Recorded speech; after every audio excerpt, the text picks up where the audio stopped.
Okay, good morning, everybody. Good afternoon.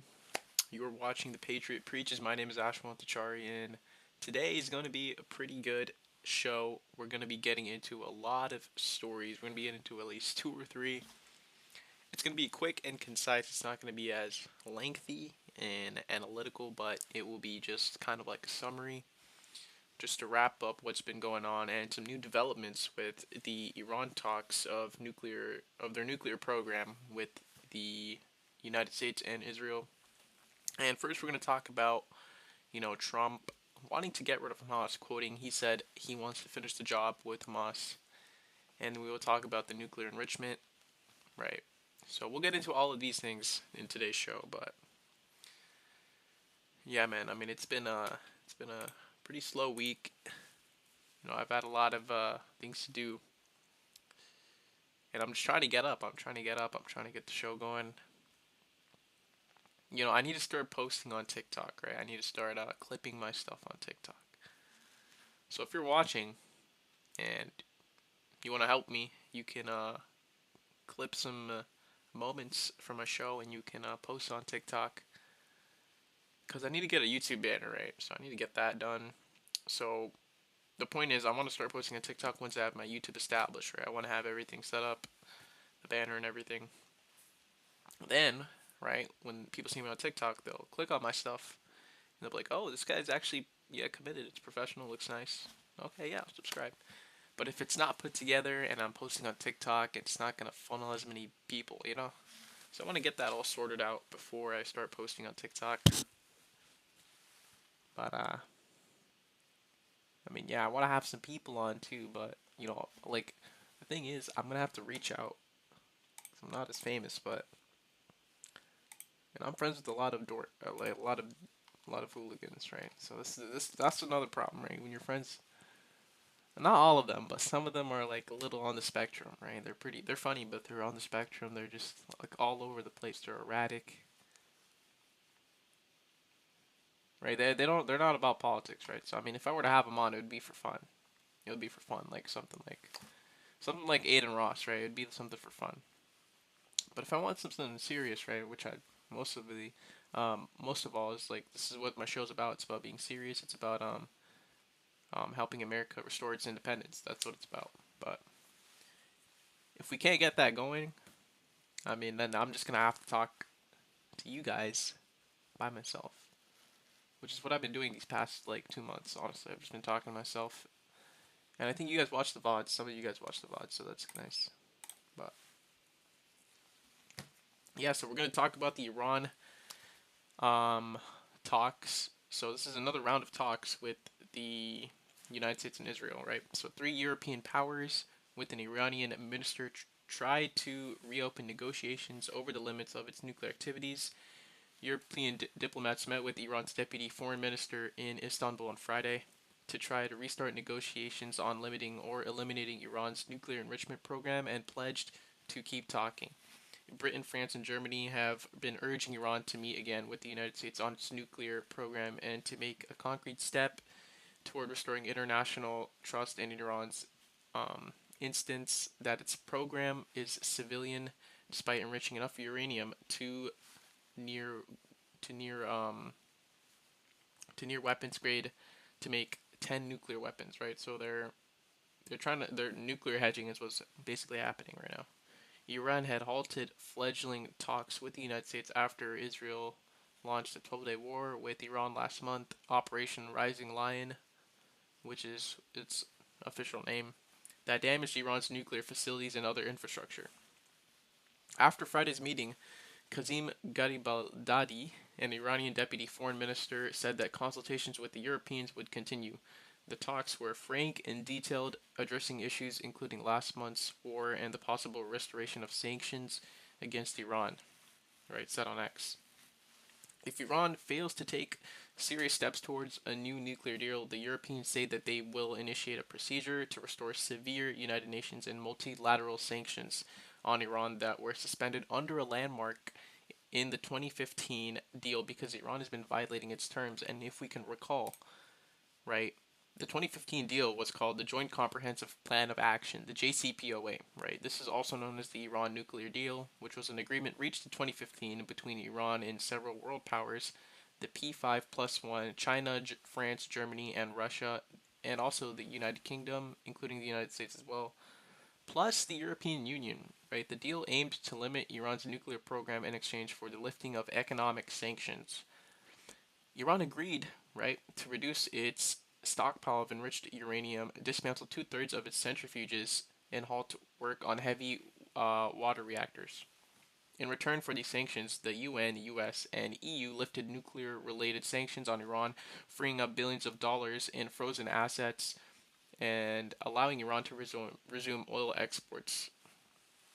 Um, the deal included extensive monitoring and verification measures with the International Atomic Energy Agency, IAEA, granted access to Iranian nuclear facilities, and this is what allowed Israel to strike at the right time.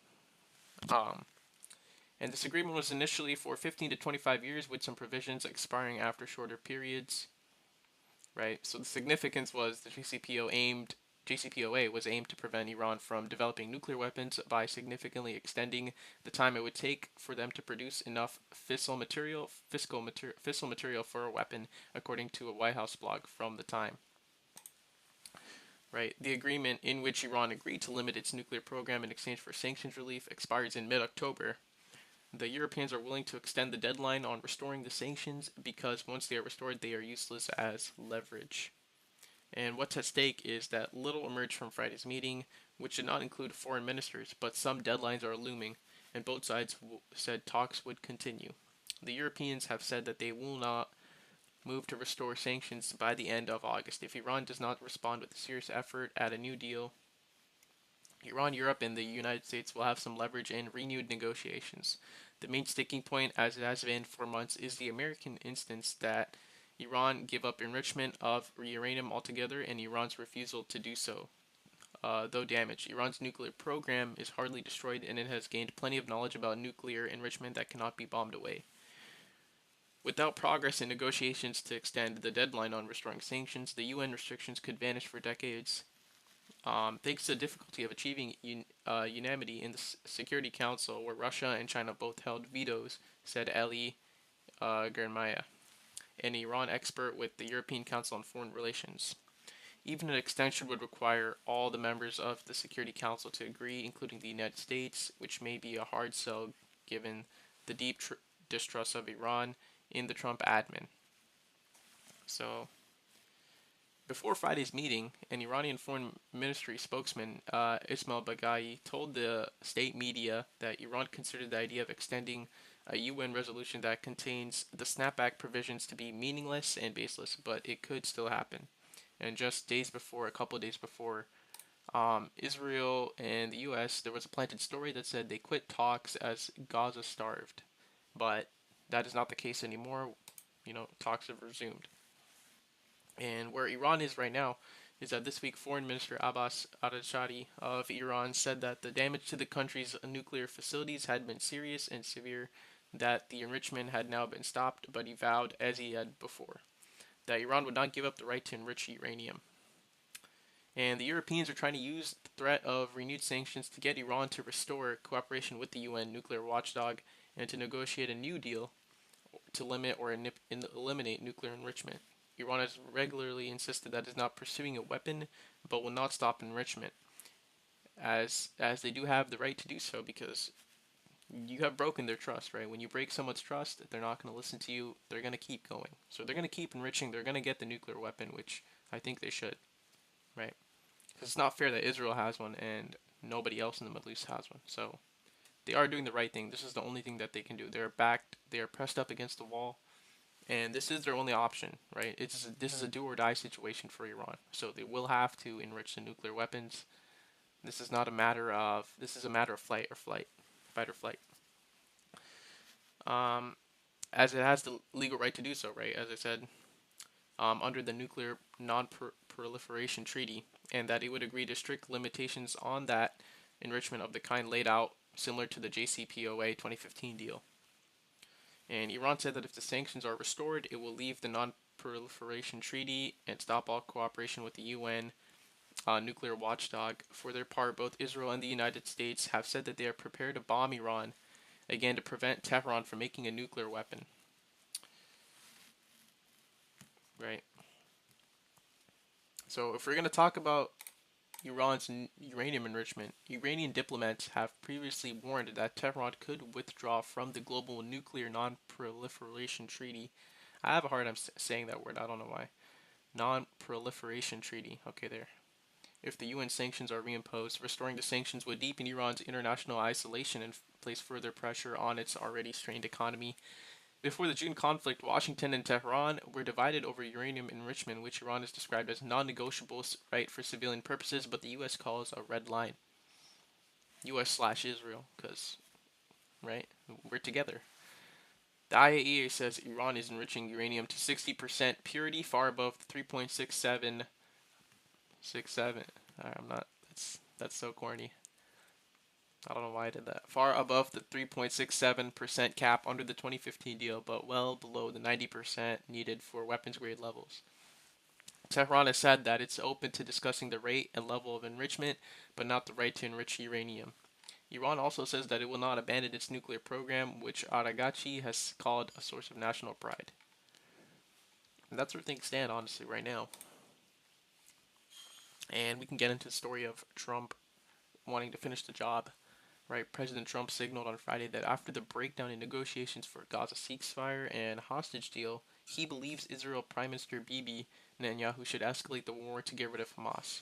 And this matters is because the crisis in negotiations comes as the humanitarian situation grows increasingly catastrophic, with more and more reports from the UN and other agencies of Palestinians dying from starvation. Right. What he's saying is what Trump is saying is Hamas didn't really want to make a deal. I think they want to die, and it's very bad. It got to a point where you have to finish the job. Trump added that the Israelis are going to have to fight, and they are going to have to clean it up. You will have to get rid of Hamas, Trump told reporters before departing for a trip to Scotland. Right. Israel has been hunting down Hamas militants in Gaza for nearly 2 years. It has killed most of the military leadership that was in place during the October 7th attacks, along with thousands of fighters, but Hamas has not significantly changed its core demands for a ceasefire and a hostage deal. Right? It's unclear whether more fighting will accomplish what the past 20 months did not. Right? Based in Doha, have long argued it was Israel that did not want to stop the fighting. In the past week, though, Israel has agreed to a ceasefire proposal from the Qatari and Egyptian mediators, but Hamas attempted to make a counteroffer, which Israel swiftly rejected. Right? And if we read between the lines, a senior Israeli official said it's still unclear whether these alternatives are what these alternatives are, right? The official said it was necessary to create a crisis to break the deadlocks in talks, but argued that it was not in Israel's interest for the talks to collapse completely. And what we should watch for is 9 more people died of starvation. People keep dying of starvation, right? Because of the cutoff in humanitarian aid to Gaza, right? The Hamas-controlled Gaza Health Ministry, this is what they said on Friday. The ministry said that 122 Palestinians have died in recent days of similar symptoms. Among those 122, 83 of them were children, were innocent children. Right. The leaders of the UK and Germany and France held a meeting, right, which was an emergency phone call to discuss the situation in Gaza. The time has come to end the war in Gaza. We urge all parties to bring an end to the conflict by reaching an immediate ceasefire, they said in a joint statement. They stressed the humanitarian catastrophe in Gaza must end now and called on the Israeli government to immediately lift restrictions on the flow of aid and urgently allow the UN and humanitarian NGOs to carry out their work in order to take action against starvation, adding Israel must uphold its obligations under international humanitarian law, which they are breaking, and this is going to be a genocide if they do not stop, which it already is, right? I'm not denying it isn't, but now if they do not stop, they will be declared, they will be war criminals. They will be labeled as war criminals similar to the Nazis. They will be, we'll look back on these people, and they're going to be the Nazi 2.0s. They're going to be. We're going to look at them like they've become what they've sought to destroy. They've become what they fear. They've become what they've been scared of. They have been persecuted. Now they are the one doing the persecuting. So how the tables have turned, we're watching this in real time, right? And this is why Nelk got a lot of backlash, right? You're inviting someone who's killing fuck like thousands of fucking people, innocent people, and it's just that's not right. That's not right, right? It doesn't matter what part of the earth you're from. It doesn't matter if you're from Zimbabwe, Timbuktu, New Zealand, China, Iceland. It doesn't matter. If a whole group of people are being exterminated, that's not an ethnic cleansing is going on. Just like the one in Myanmar, right? That's not right. That's not right. So, and we need to stop it. We do need to stop it. And I don't like that we're with Israel and we're funding this. I don't like that because I'm pretty sure 100%, 99% of Americans do not agree with what they are doing. Do not agree with this fucking genocide. Nobody cares. Nobody wants to be involved. Nobody wants to see another group of people being killed. Like nobody, like that's just not right. We do not want to do that. We do not want to take credit for that as well. So we need to sever ties and we need to stop this too.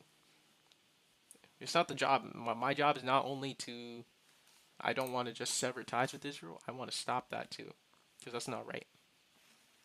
And I stand for what's right. I'm pro-human. I'm pro-human. I stand for what's right. So I mean, that's just not that's not gonna happen. No, we got to stop this. We gotta.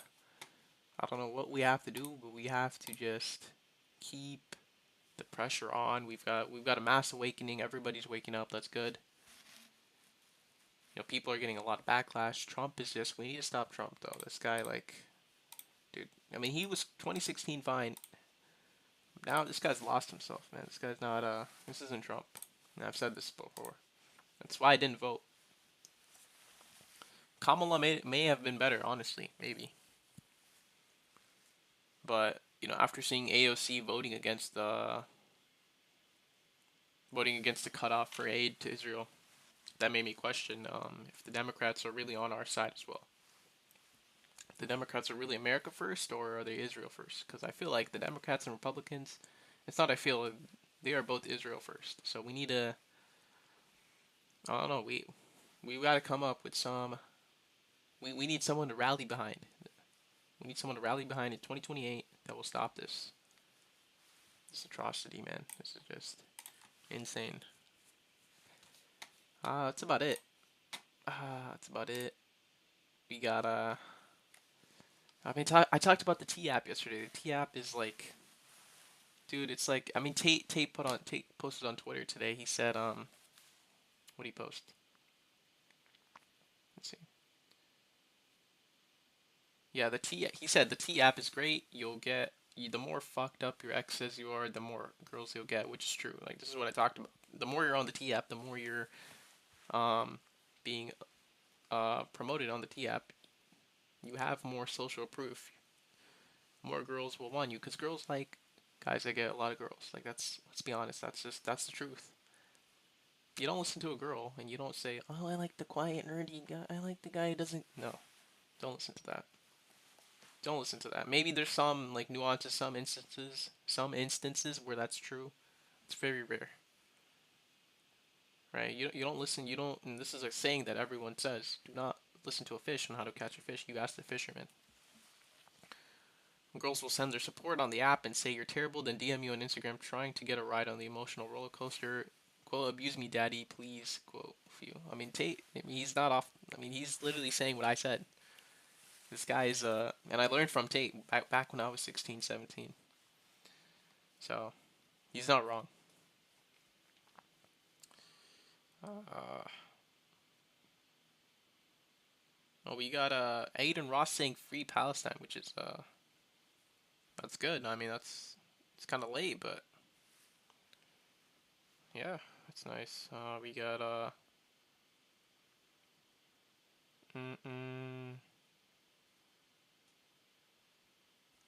T-App may.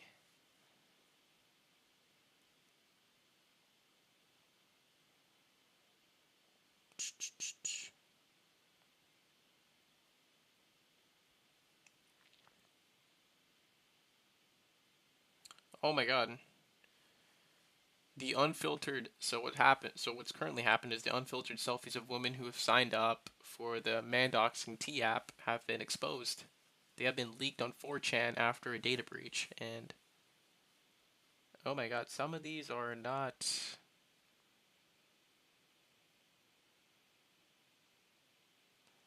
Most of them are just fat women. I'm gonna be honest. They're all fat. Most of them are fat women.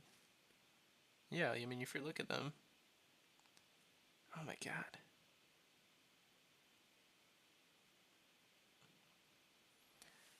So now this comes to show everyone that's being exposed, all the women that are being exposed from this data breach are very low quality. I mean, I'm looking at them. You can go on Twitter, you can go on X, and you can look at these women. They're not very high quality. I mean, you can just look at them. It's like, all right. It's like they don't have a soul. They don't have like a soul. They don't have like a being. They don't have an identity. They just look average. They just look like your average Joe at going to Walmart getting like cookies, Oreos, fucking L'Oreal makeup. That's what they look like.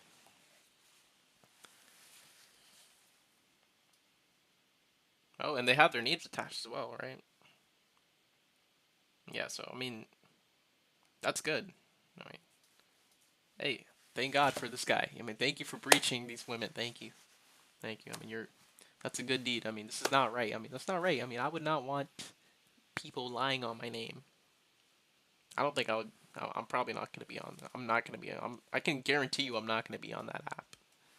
I can guarantee you because I don't. I do not partake in those activities. But I'm just saying, if you're on the app, just own it. But if it's a blatant lie, I mean that's fucked up, right? And you're seeing the type of women that are on the app. Like it's like really like I do not see like any women of substance. Like just by looking at them, I have a good intuition. And I'm not a pickup artist, but I just have really good intuition. This is why I understand female psychology. Honestly, I'm not a pickup artist, right? I'm telling you, I'm not a pickup artist. I'm not like Zerka. I'm not like any of these guys. Like the dating coaches on YouTube, like Tate or. But I've watched enough, and I know enough, and I've seen people around me, and I know enough that I just know what's right and what's wrong, and I know that you have to lay down the law. You have to put your foot down. You have to be a leader, and you have to act like a man. I'm not saying be a dickhead, be an asshole, but the woman has to act like a woman, and what we're seeing is now the woman is trying to act like a man, trying to reap the benefits of a man, and trying to reap the benefits of a woman, but not trying to take the downs of both. Not trying to. So they're trying to switch sides. They're leveraging which they want, right? When it benefits them. That's what women are doing, and that's not right, right? You gotta take it with the ups and the lows. You gotta take it with the ups and downs. If you're gonna be a man, you gotta take it with the downs. But there's some pretty good ups, right? For a woman, you gotta take the downs. But you have a lot of ups too. So it's like we're meant to be synergetically compatible. We're not meant to fight. We are equal, but we are very different in many ways, right? As beings, we're equal, but I would say we have different strengths, different weaknesses, right? And there are certain instances where there are outliers. There are women who are very, very good leaders, very smart, just better than men at some things that they are supposed to be good at. But I'm saying for the majority, we have our strengths. We are leaders. We are conquerors. We are explorers. Women are nurturers. They take care of the home. That's why you see on Pinterest they have the domestic setting. They're always looking at the dress, the counter, the what is it? Marble stone tabletop island table on the kitchen. They're looking at pants. They're looking at bed sheets. They're looking at jewelry. Right, man. We're just straight going for we're going for the goal, the target. We're exploring. We're like Christopher Columbus. We're on the boat. We're trying to explore a new land. We're trying to explore a new idea. We're trying to create. We're trying to conquer, like Napoleon. So yeah, we're like Keanu Reeves in the Matrix. We're like Frodo Baggins. We're trying to sacrifice ourselves for the greater good of humanity. So there's different strengths. right? So we need to come together. We need to stop fighting. I do not condone this fighting. I do not condone this hatred, right? There should be no hatred between each other, between anyone in fact, right? Even race. Race, you cannot ignore race, but you shouldn't, it's not everything, right? But, race is, you're being racist inherently if you're ignoring race, right? If you're saying I don't see color, you're being racist. So, I mean, we should acknowledge race, but we should, every human is equal, created equally. Everyone has the ability to be great. It's just a matter of fact of how bad you want it. So, that's it for my rant. Let's see, we got new stories. Oh yeah, I know we do not have any new stories, so I mean I'm probably gonna end the stream, end the show right now. I'll be back on Monday with some new developments, new stories, new rants, maybe new rants. I'm probably gonna go eat right now. Gonna head to the library. Get some work done. But thank you guys for watching. If you did watch, if you're watching the VOD, thank you for watching too. I will see you guys on Monday, and